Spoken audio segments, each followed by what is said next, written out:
네, 요즘에 주일이 자주 돌아오는 것 같아서 참 기분이 좋습니다. 다른 분들의 교회들에게 연락해 보니까 25일이 토요일이었잖아요. 크리스마스를 예배를 드리고 다들 주일 예배인 줄 알고 다들 착각했다는 그런 사례들이 굉장히 불상사가 많이 올라오고 있습니다. 그러나 어쨌든 자주자주 뵈는 건 참 좋은 것 같습니다. 한때 우리는 잠시나마 코로나로부터 자유를 누리나 했었습니다. 방역 4단계를 적용한 삶에서 잠시 해방되었고 이전의 자유를 되찾을 듯한 설레임도 있었습니다. 하지만 이틀 전 뉴스를 보니까 이 계속되는 급증세에 4단계 거리두기를 1월 16일까지 2주 더 연장한다고 그렇게 발표했습니다. 위드 코로나라는 말은 코로나 바이러스를 염두한 삶이 우리의 일상이 된다는 말입니다. 이제는 코로나가 특별한 삶이 아니라 코로나가 우리의 일상에 포함된 그런 삶을 살게 된다. 바로 그런 시대를 위드 코로나라고 말을 합니다. 코로나가 있고 없고는 일상에 엄청난 차이가 있습니다. 마스크가 필수일 수 있고요. 비슷하다 보니까 서로 마스크를 바꿔 끼는 그런 불상사가 일어나기도 합니다. 우리 전호영 전사님과 김민구 전사님이 종종 바꿔 쓰듯이 끔찍한 그런 일들을 겪게 될 수도 있습니다. N차까지 계속 부스터샷을 맞아야 할 수도 있고요. 실내에 들어갈 때 지금처럼 QR 체크인을 또는 다른 방식으로라도 해야 할 수 있습니다. 그러다가 직원들과 싸울 수도 있습니다. 어제 저희들은 교육자님들과 식사하러 갔다가 또 이렇게 불쾌해서 돌아가는 가족들을 실제로 봤습니다. 우리의 코는 날마다 찔러대서 나만하지 않을 수 있고요.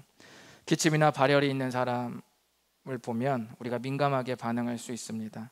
이따금씩 확진자가 나오는 단체나 교회는 전수조사를 해야 되고 또 그 명부를 계속 관공서에 제출해야 됩니다.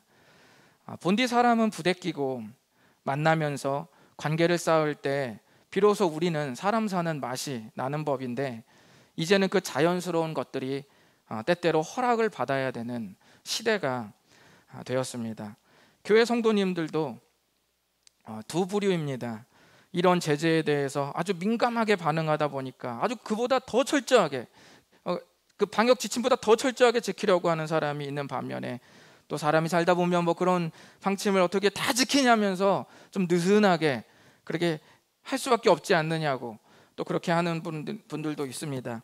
뭐 이런 갈등도 만만치는 않습니다. 실제로 비대면 예배가 과연 예배인가 예배가 아닌가, 온라인으로 스마트폰을 놓고 드리는 예배가 예배인가 아닌가를 놓고 이미 한국에 있는 많은 교회가 둘로 이렇게 갈라지지 않았습니까?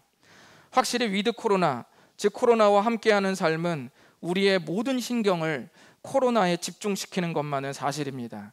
저는 이 현실을 부정할 수는 없지만 또 하나의 현실도 부정할 수 없다고 생각합니다. 그것은 바로 우리와 함께하는 것이 꼭 코로나만은 아니라는 사실입니다. 마태복음 28장 20절에 보면 우리 주님이 우리에게 약속하셨습니다. 세상 끝날까지 내가 너희와 항상 함께 있으리라 그렇게 말씀하셨습니다. 성자 하나님, 그분은 코로나 바이러스 전에도 그리고 후에도 우리와 함께 하신다고 약속하셨습니다. 새해에는 이 사실을 우리가 잊지 않았으면 하는 마음에서 다사교 2022년도 주제를 함께 걷기로 정해 보았습니다. 여호수아 1장의 말씀으로 하나님께서 우리와 함께 하신다는 사실이 왜 위드 코로나보다 더 강력한지 나누어 보도록 하겠습니다. 여러분이 잘 아시다시피 고대 이스라엘 민족은 이집트에서 노예살이를 하고 있었습니다. 그들의 삶은 비인간적이었고 짐승만도 못한 삶이었습니다. 그래서 출애굽기 2장 23절을 보시면 그 삶이 얼마나 괴로웠는지 이스라엘 백성들이 날마다 하나님께 부르짖었다고 기록되었습니다. 하나님은 이 부르짖음을 들으시고 이스라엘을 이집트 강대국의 손에서 해방시키셨습니다. 그뿐만 아니라 약속의 땅 가나안에서 새로운 터전을 잡고 살 수 있도록 준비해 주셨습니다. 이 모든 일들을 진두지휘한 민족의 지도자가 있으니 그 이름은 누굽니까? 모세입니다. 하지만 이스라엘 민족은 약속의 땅 앞에서 하나님을 신뢰하지 못한 까닭에 40년을 광야에서 방황하게 됩니다. 이때 두 가지 큰 변화가 일어납니다. 광야에서 40년간 방황하면서 두 가지 어떤 큰 변화가 일어나냐면, 첫 번째는 이 모든 위기와 역경을 진두지휘했던 모세가 죽게 됩니다. 그리고 둘째는 이집트를 탈출했던 세대들이 그 광야 40년 생활에서 다 죽습니다. 기한이 되어서 다 죽고 그 광야에서 태어난 그들의 아들과 딸들만 남게 됩니다. 바로 이것이 두 가지 큰 변화입니다. 하나님은 두 가지 큰 변화에 대해서 두 가지 큰 대책을 세우십니다. 첫 번째는 모세의 후계자로 여호수아라는 새 지도자를 세웁니다. 그리고 두 번째는 광야에서 태어난 다음 세대는 하나님과 함께했던 처절한 탈출 역사와 신앙의 교훈을 모를 거 아니겠어요, 그죠? 광야에서 태어났으니까요. 그래서 그들을 다시 재교육시키십니다. 이것이 하나님의 대책입니다. 그래서 광야에서 태어난 다음 세대를 재교육시키는 이야기가 바로 여호수아 바로 전에 있던 신명기입니다. 재교육의 이야기입니다. 오늘 우리가 나눌 여호수아는 재교육된 광야의 다음 세대가 새로운 지도자 여호수아와 함께 다시 약속의 땅 앞에 서 있는 시점에서 여호수아가 시작됩니다. 여호수아 1장 1절을 보시면 그래서 여호수아의 시작은 모세가 죽었다는 말과 함께 새로운 지도자에게 하나님께서 말씀하시는 것으로 여호수아 1장 1절은 시작이 됩니다. 하나님께서 뭐라고 말씀하셨을까요? 2절을 한번 다 같이 읽어봅니다. 시작. 내 종 모세가 죽었으니 이제 너는 이 모든 백과 더불어 일어나 이 요단을 건너 내가 그들 곧 이스라엘 자손에게 주는 그 땅으로 가라. 아멘. 이전 세대는 하나님을 신뢰하지 못해서 그 땅을 들어가지 못하고 40년을 방황했습니다. 하나님은 새로운 세대를 이끌 새로운 지도자 여호수아에게 다시 한번 이 명령을 내리신 것입니다. 여호수아의 마음은 순종하려는 마음으로 가득 차 있었습니다. 그러나 그에게 격려와 응원이 필요했어요. 우리 그럴 때 있잖아요. 내가 그렇게 할 건데, 하긴 분명히 내가 할 건데 마음이 위축되고 떨린 적 있지 않습니까? 올해부터 피스리더 할 건데, 올해부터 내가 주풀교사 할 건데, 계속 할 건데 마음은 떨리고 자신감이 잘 없을 때가 있잖아요. 저도 교회를 개척하기 전에 교회를 개척하려는 일을 추진하고 있으면서도 내가 개척할 건데, 순종할 건데 마음은 두근거리고 떨리는 나날들이 많았습니다. 지금 여호수아가 그런 겁니다. 내가 그 새로운 땅 앞에서 그 땅을 내가 들어갈 건데, 내가 주 앞에 순종할 건데, 그러나 여호수아의 마음은 불안과 두려움으로 가득 차 있었습니다. 여호수아 1장에서 여호수아가 매우 불안해한다는 말씀은 사실 성경에 한 구절도 없습니다. 그러나 하나님은 여호수아에게 강하고 담대하라는 말씀을 3번이나 반복하셨습니다. 그리고 이것 말고도 두려워하지 말라는 의미의 말들을 아주 많이 하셨습니다. 오늘 우리가 나눌 여호수아 1장 8절 9절은 마지막 3번째 반복해서 말씀하시는 바로 그 순간입니다. 하나님은 여호수아의 불안해하고 불안에 떠는 그 마음을 하나님께서 사실은 하신 것입니다. 마지막 3번째로 하나님께서 강하고 담대하라고 말씀하셨던 9절을 우리 한번 다 같이 읽어보겠습니다. 9절 시작. 내가 내게 명령한 것이 아니냐. 강하고 담대하라. 두려워하지 말며 놀라지 말라. 내가 어디로 가든지 내 하나님 여호와가 너와 함께 하느니라 하시니라. 아멘. 3번째 반복하실 때는 강하고 담대하라는 말뿐만 아니라 두려워하지 말고 놀라지 말라는 말을 재차 계속 말씀하셨습니다. 두려워하지 않는 사람에게 두려워하라는 말은 의미가 없죠. 두려워하고 불안한 마음이 있기에 순종할 테지만 아직 내 마음은 뭔가 사람인지라 불안에 떨리는 그 마음을 하나님께서 아시기 때문에 두려워하지 말고 놀라지 말라고 재차 말씀하신 것입니다. 여호수아는 지금 두려워하고 있습니다. 물론 죄에 대한 두려움이 아닙니다. 현재 당면한 삶에 대한 두려움입니다. 지도자로서의 삶에 대한 두려움, 직장인으로서의 삶에 대한 두려움, 부모로서의 삶에 대한 두려움, 또 교회에서 맡겨진 사역을 감당해야 된다라는 어떤 그 사역으로의 두려움, 현재 내가 처한 여러 가지 많은 장애물에 대한 내 마음속의 두려움, 신앙인이지만 내가 주님을 섬기고 계속 나아가는 것에 대해서는 변함이 없을지라도 그러나 여전히 내 안에서 공존하는 그 두려움, 바로 그런 두려움입니다. 백성의 지도자로서 자신에게 맡겨진 일을 잘 감당할 수 있을지에 대한 두려움이 여호수아에게 계속 찾아오고 있었던 겁니다. 자, 그렇다면 이제 우리가 생각해 봐야 될 것은, 그래, 두려워하지 말라고 말씀하신 것은 알겠어. 그러면 여호수아를 두렵지 않게 하기 위해서 주님이 무엇을 해주셨죠? 주님이 무엇을 해주셨나요? 그것이 우리 마음속에 가져야 될 질문입니다. 두려워하지 말라고 한 건 알겠는데 그럼 무엇을 해주셨습니까? 이 구절에서 말씀하시는 주님의 대안, 그것을 우리가 생각해 봐야 된다는 것입니다. 그 대안이 뭡니까? 그 대안은 9절 마지막에 있습니다. 우리 한번 따라서 해보시겠습니다. 내 하나님 여호와가 너와 함께 하느니라. 네, 아멘. 이 말씀이 주님의 대안입니다. 여러분은 이게 대안이라고 어떻게 여겨지십니까? 돈이 없어서 위기에 몰린 사람에게 가장 좋은 소식, 가장 좋은 대안은 내가 너에게 돈을 주겠다입니다. 가장 친한 사이였는데 심각하게 싸워서 마음이 너무 괴로운 사람에게 가장 좋은 대안은 내가 관계를 회복시키겠다입니다. 그런데 하나님은 여호수아의 복잡다단한 그 수많은 상황에서 이 말씀만 하시는 거예요. 내가 너와 함께 하겠다. 내가 군대를 2배로 붙여주겠다. 내가 하늘의 천사들을 동원해서라도 이 싸움을 승리로 이끌어 주겠다. 뭐 이렇게 말씀하셔야 그것이 대안인데 우리 주님은 시종일관 이 말씀만 하시는 겁니다. 내가 너와 함께 하겠다.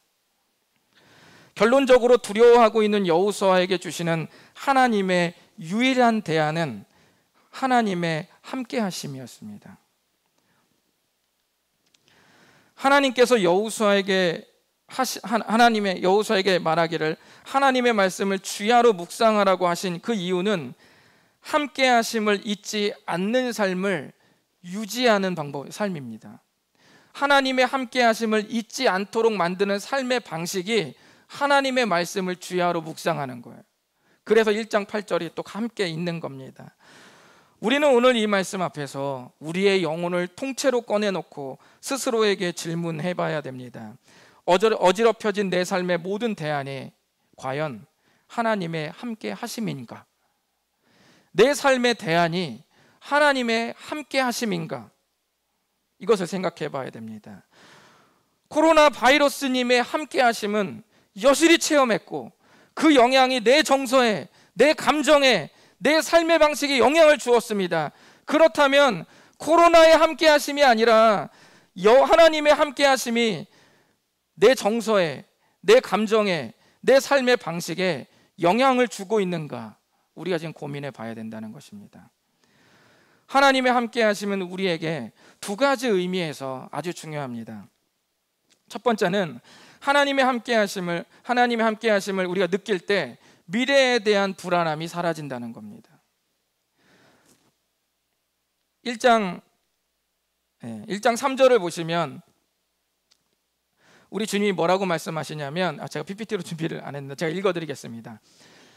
1장 2절에는 가나안 땅으로 들어가라고 얘기했죠. 아까 읽었듯이 3절에 뭐가 들어있냐면 이런 말씀이 있습니다. 내가 모세에게 말한 바와 같이 너희 발바닥으로 밟는 곳은 모두 내가 너희에게 주었노니 라고 이렇게 말씀을 하십니다. 하나님께서 여호수아에게 약속의 땅으로 들어가라고 할 때는 아직 여호수아가 들어가지도 않았을 때입니다. 그렇죠? 그런데 3절에는 뭐라고 말씀하시냐면 내가 너희에게 그 땅을 주었다라고 이렇게 말했습니다. 잘할 수 있을까라는 불안함만 가득할 때인데 이미 주님은 너희에게 주었다라고 말씀하셨습니다.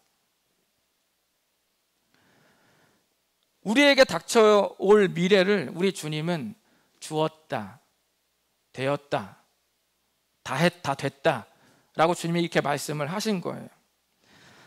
그리고 실제로 여호수아 마지막 장을 보면 이스라엘 민족이 약속의 땅에 다 정착하고 난 후 여호수아가 마쳐집니다. 주님은 여호수아에게 말씀하신 것처럼 우리의 미래도 완료형으로 말씀하십니다. 그 이유는 우리들에게는 미래이지만 하나님께는 과거이기 때문입니다. 하나님께서 우리 뒤에 가십니까? 아니면 우리 앞서 가십니까? 우리 앞서 가시죠? 그러면 우리가 경험할 때쯤이면 하나님은 어디 계십니까? 경험한 후겠죠. 그러니까 하나님께는 과거고 우리에게 뭡니까? 미래인 겁니다. 수련회 답사를 갔다 왔습니다. 가평이고 어디 갔다 왔어요. 그러면 이제 제가 좋다는 걸 알겠죠. 그 우리 성도님들 수련회 날짜 때 성도님들이 물어봅니다. 수련회 장소 좋아요? 좋습니다. 저에게는 뭡니까? 과거입니다. 갔다 왔어요. 여러분에게는 미래죠. 갈 거죠. 그러나 확신은 있는 겁니다. 하나님은 언제나 우리 앞서 행하시기 때문에 우리가 당면할 미래는 언제나 주님에겐 과거입니다. 완료형이에요. 함께 헤쳐나가자가 아니라 갔다 오셔서 끝낸 뒤에 다시 오셔서 우리와 동행하시는 분이 우리 주님이십니다. 사실 송년 말씀 때도 말씀드렸지만 하나님께는 과거와 현재와 미래가 같은 말입니다. 그분은 말씀하시고 또 말씀하신 그 말씀이 이루어지기 때문에 하나님께서 말씀하시는 시점은 사실상 이루어지는 시점과 크게 다르지 않습니다. 저 임지영자님 한번 일어나 보시겠습니까? 네, 앉으십시오. 일어나지 않습니까? 제가 말하니까 저분이 일어나셨습니다. 이것이 말의 힘이에요. 하나님께서 태초에 뭐라고 말씀하십니까? 말씀이 계시다라고 했습니다. 저 같은 한낱 한 사람의 말도 한 사람을 일으키잖아요. 관계가 되어 있으면 그 말이 나가면 그 말이 되는 거예요. 그건 제 능력 안에서 한도 내에서 그것이 가능해지는 겁니다. 하나님이 어느 정도의 분이십니까? 하나님은 온 세상을 다스리시는 분입니다. 그분이 말씀하시면 되는 거예요. 제가 설교 원고를 썼을 때 이미 저는 여기다 써놨거든요. 이렇게 주영자매님 한번 일어나 보실래요? 이거 어제 쓴 거예요, 제가. 그리고 제가 그 다음에 이렇게 썼습니다. 자, 일어나지 않습니까? 제가 이렇게 딱 써놨어요. 저희 확신입니다. 반드시 저 참 일어나게 되어 있다. 그것이 관계에서 오는 말의 힘입니다. 성경의 역사에서 온 세상을 다스리는 주님의 말씀이 단 한 차례도 성취되지 않은 것이 없습니다. 구약 성경에 예수 그리스도를 향한 모든 수백 가지의 예언이 단 한 개도 이루어지지 않고 역사가 흘러간 적이 없습니다. 구약과 신약 성경에 거슬러서 구약 성경에 예언한 모든 예언의 말씀은 700년, 600년, 500년, 400년 이때 예언했던 모든 예언들이 다 성취되었습니다. 생방으로 결승전을 보면 가슴을 졸여야 하지만 제방으로 보면 그 승리는 과거가 됩니다. 이 모든 확신이 어디서 생기냐면 하나님의 함께 하심에서 옵니다. 그래서 하나님의 함께 하심을 느낄 때 미래의 불안함이 사라집니다. 왜냐하면 미래가 아니기 때문입니다. 이것이 함께 하심이 주는 첫 번째 의미입니다. 두 번째, 하나님의 함께 하심이 우리에게 주는 의미는 하나님의 함께 하심을 느낄 때 하나님께서 소유한 모든 것을 우리가 경험하게 됩니다.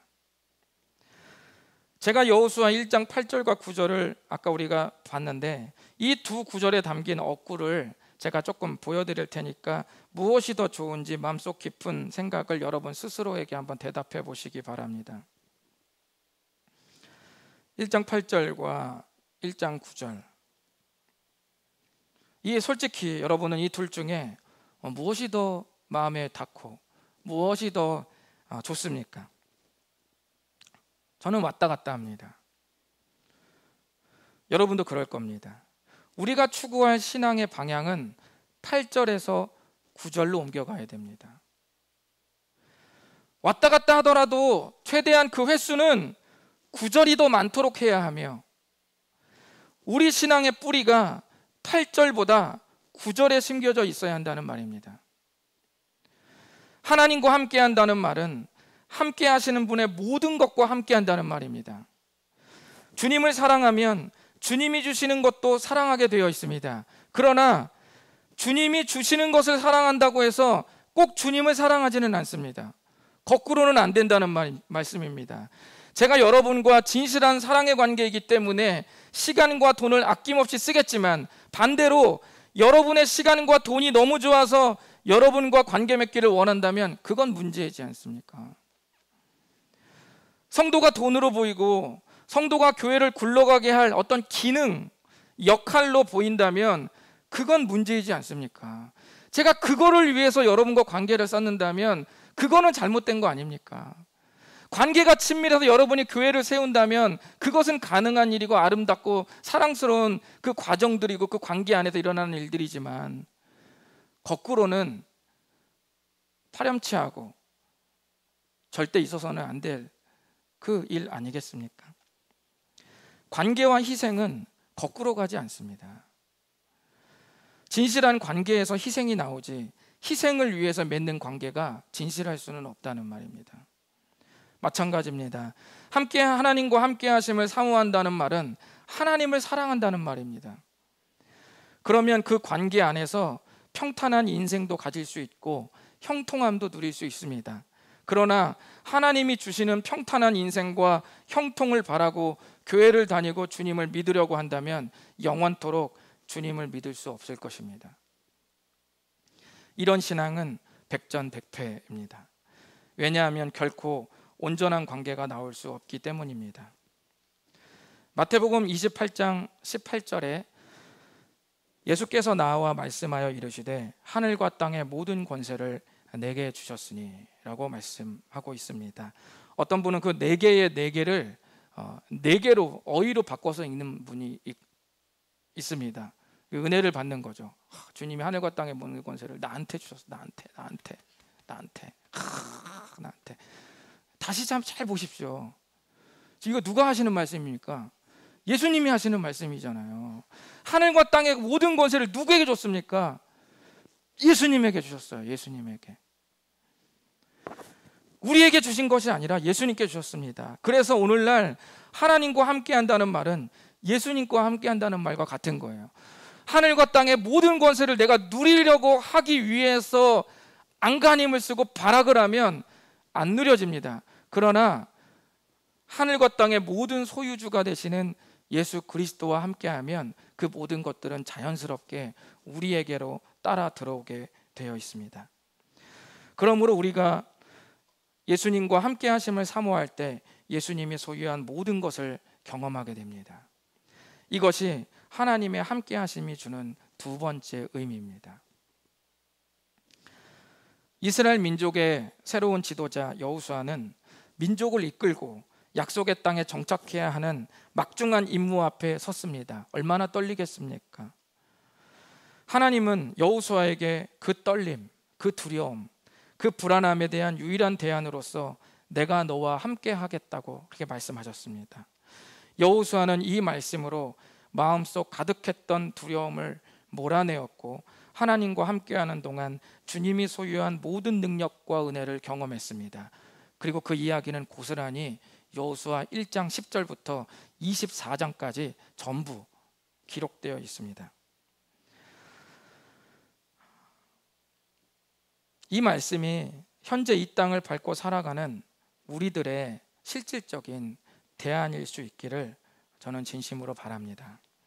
여호수아서의 전체의 내용은 하나님의 함께하심이 두려워하고 있는 지도자 여호수아의 실질적 대안이었음을 증명하는 내용으로 가득 채워져 있습니다.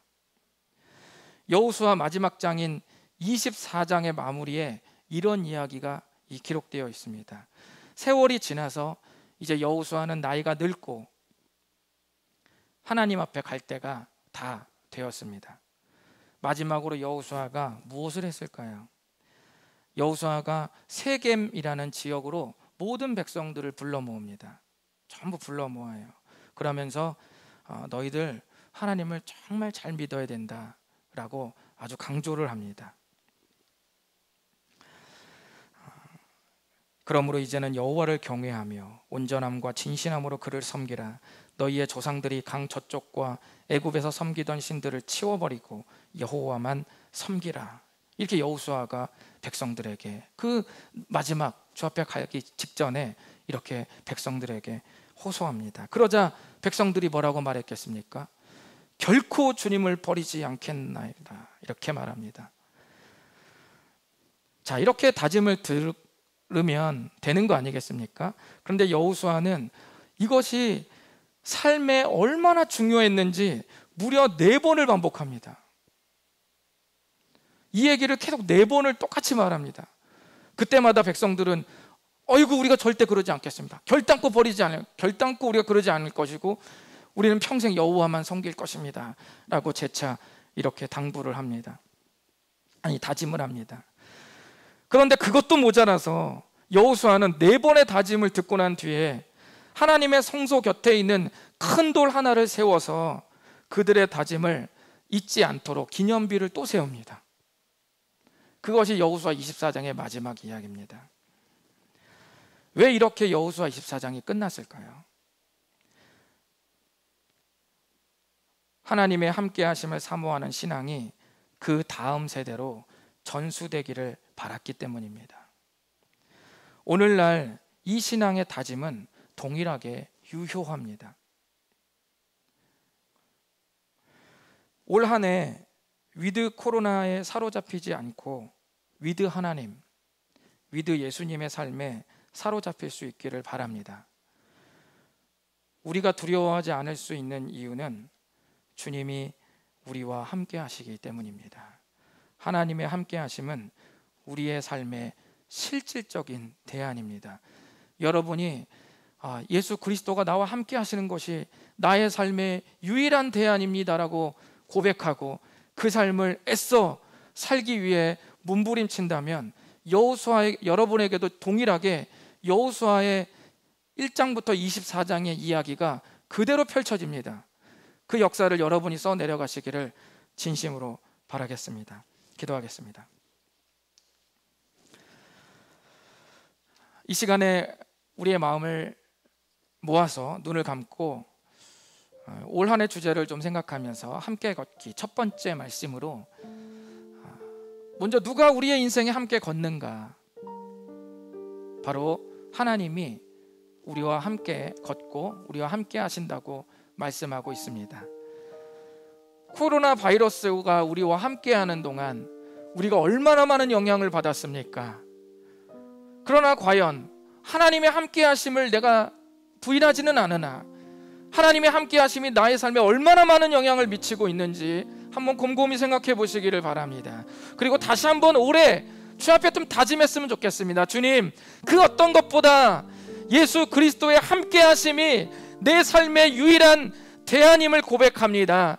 최고의 대안임을 고백합니다. 여러 최고의 대안 중 최고의 대안이 아니라 그냥 예수 그리스도가 내 삶의 유일한 대안임을 고백합니다. 이렇게 한번 고백할 수 있기를 바랍니다. 그리고 그 삶을 살아내기 위해서 올 1년 동안 몸부림치면서 허리를 졸라매고 기도하면서 말씀 보면서 어떠한 돌발적 충동적인 상황 속에서도 하나님의 함께 하심을 내가 사모하며 나아가겠습니다라고 고백했으면 좋겠습니다. 관계와 희생을 거꾸로 적용하지 않기를 원합니다. 형통과 평탄을 내가 먼저 바라기 전에 하나님의 함께 하심을 사모하고 바라는 내가 될 수 있도록, 나의 2022년도가 될 수 있도록 주님 도와주시옵소서. 우리 다 같이 주님 앞에 헌신하며 기도하시겠습니다. 하나님 아버지 감사합니다.